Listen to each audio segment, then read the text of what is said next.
Tari Jaipong. Tarian ini menonjolkan gerakan yang lincah, energik, dan penuh semangat. Para penari membawakan gerakan-gerakan indah yang menggambarkan berbagai tema, seperti kehidupan sehari-hari, alam, serta mitologi lokal.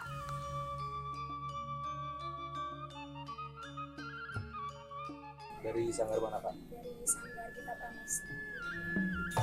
Oke, langsung aja. Apa sih suka duka menjadi seorang penari jaipong? Sebenarnya banyak banget suka dukanya jadi seorang penari. Tapi kebanyakan sukanya sih. Sukanya itu kita punya banyak kenalan sesama pencinta jaipong, terus main musik, pokoknya sesama pencinta seni. Kalau dukanya itu mungkin capek ya, kadang kita siap-siap nari itu dari subuh banget, dari jam 3, jam 4 gitu, terus kalau lokasinya jauh, terus pulangnya juga kadang sampai sore gitu. Tapi itu semua kebayar sama seneng-seneng sama teman-teman. Nah, itu mulai diberikan pengetahuan, mungkin tari-tarian itu ada sanggar-sanggar mulai bermunculan nih, sampai ada lihat ke arah depan baik ya. Terutama pemerintah juga harus turun tangan sih untuk fasilitasi acara-acara atau pembangunan mungkin sanggar-sanggar di beberapa tempat yang kita sisi budaya. Jadi memberdayakan lagi budaya-budaya yang lama itu tradisi menjadi atau lebih hidup atau dikreasi dengan yang baru agar dia lebih besar.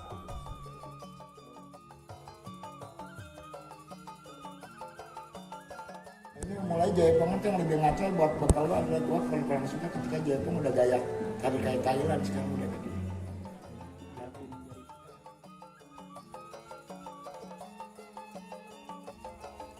Tari Jaipong, sebuah energi dan keindahan budaya Sunda. Musik pengiringnya terdiri dari alat musik tradisional Sunda seperti angklung, kendang, suling, dan rebab.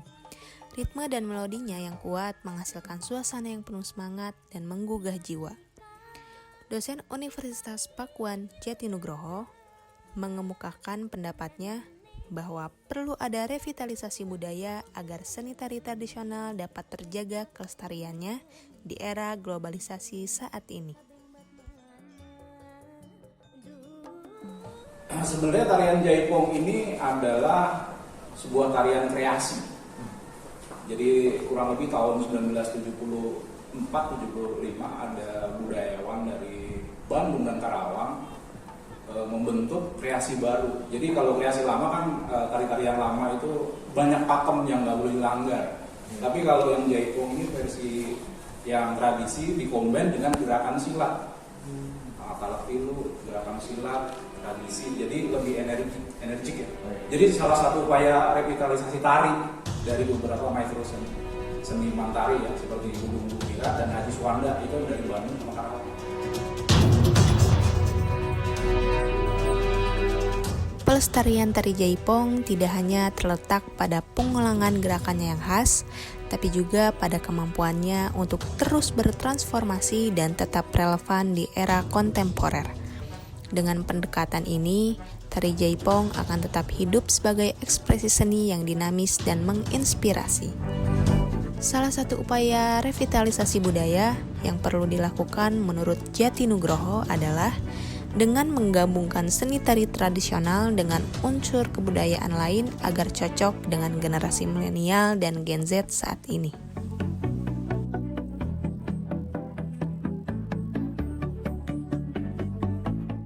Upaya untuk melestarikan jaipong. Jadi jaipong itu terus berkembang ya, ikutin pola-pola baru, bisa mungkin dari luar budaya diserap, gerakannya lebih energi, lebih kayak big band ya. Ada unsur silat, jadi gerakan itu kayak menghitam. Jadi dia lebih energi, cocok untuk generasi muda. Kalau yang tradisi kan kaku, jadi nggak boleh begini, gerakannya berapa kali langkah itu nggak boleh dilanggar gitu ya. Kalau cocok ya itu memang untuk anak muda. Abah Iwan, salah satu budayawan Sunda yang kami jumpai di Sanggar Tari Dahayu Asramaya, mengatakan boleh saja inovasi tetapi jangan mengikuti orang luar. Yang pasti jangan menghilangkan jiwa yang ada pada tari tradisional.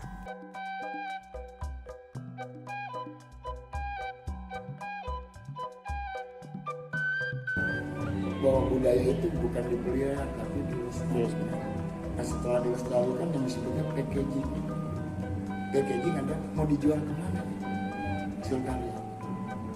Mulai Jaipong itu yang lebih ngaco buat bekal lo adalah buat kalau suka ketika Jaipong udah gaya tari kayak Thailand sekarang udah kayak gitu. Tari gitu. Itu udah ngaco. Dan udah kayak Thailand banget.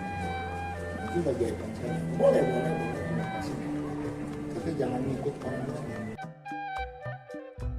Sylvie Hoirunisa, penari Jaipong dari Sanggar Gita Pramesti berpendapat, perpaduan antara gaun dan kebaya Sunda membuat tari Jaipong terlihat lebih modern, dan gerakan tarinya masih sama dengan gerakan tradisional.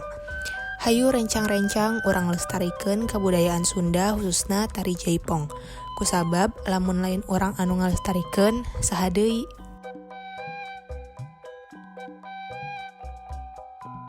Bener sih, tapi kalau misalkan modern itu kita lebih ke kostum narinya Kak. Jadi kita perpaduan antara gaun modern sama balutan kebaya Sunda tuh kita satuin. Jadi lebih hidup gitu loh, lebih modern. Tapi kalau misalkan gerakan tarinya sama aja sih. Hayu rencang-rencang urang lestarikan kabudayaan Sunda khususna tari Jaipong. Kusabab lamun lain urang anu ngalestarikeun saha deui.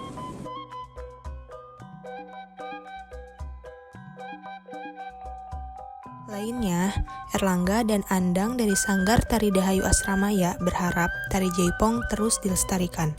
Tari Jaipong dapat dikatakan sudah menjadi ikon kesenian dari Jawa Barat, serta sering dipertontonkan saat acara-acara penting untuk menghibur tamu dari negara asing yang sedang berkunjung di Jawa Barat, serta saat melakukan misi kesenian ke mancanegara. Tari Jaipong boleh disebut sebagai salah satu identitas kesenian Jawa Barat.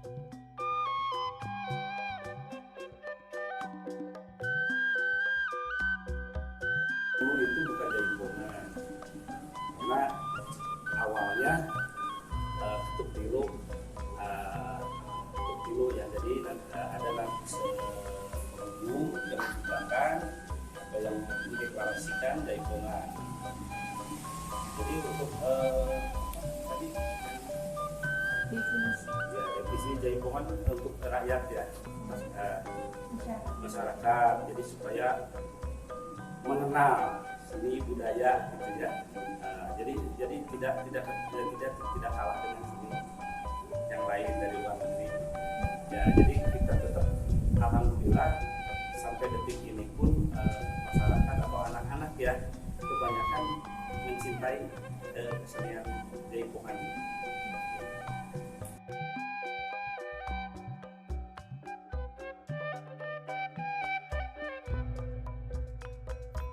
Setelah yang saya amati selama saya berada di sini, menurut saya masih sangat diminati karena banyak acara-acara resmi yang berada di Kabupaten Bogor atau di Bogor itu sendiri masih menggunakan tari Jaipong sebagai tari peresmiannya, dan juga di acara-acara pernikahan dan di acara-acara kecil-kecil yang di daerah-daerah Bogor atau kabupatennya itu masih memakai dengan tari Jaipong.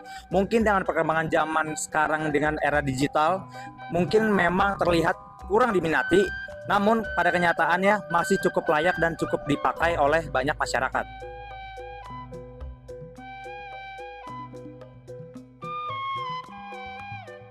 Pada akhirnya, Provinsi Jawa Barat sebagai salah satu provinsi yang berbatasan sekaligus penyangga ibu kota negara Republik Indonesia, pada hakikatnya mengemban untuk tugas menampilkan diri yang dapat memberi gambaran sebagai salah satu wajah Indonesia dengan nuansa budaya Sunda di dalamnya.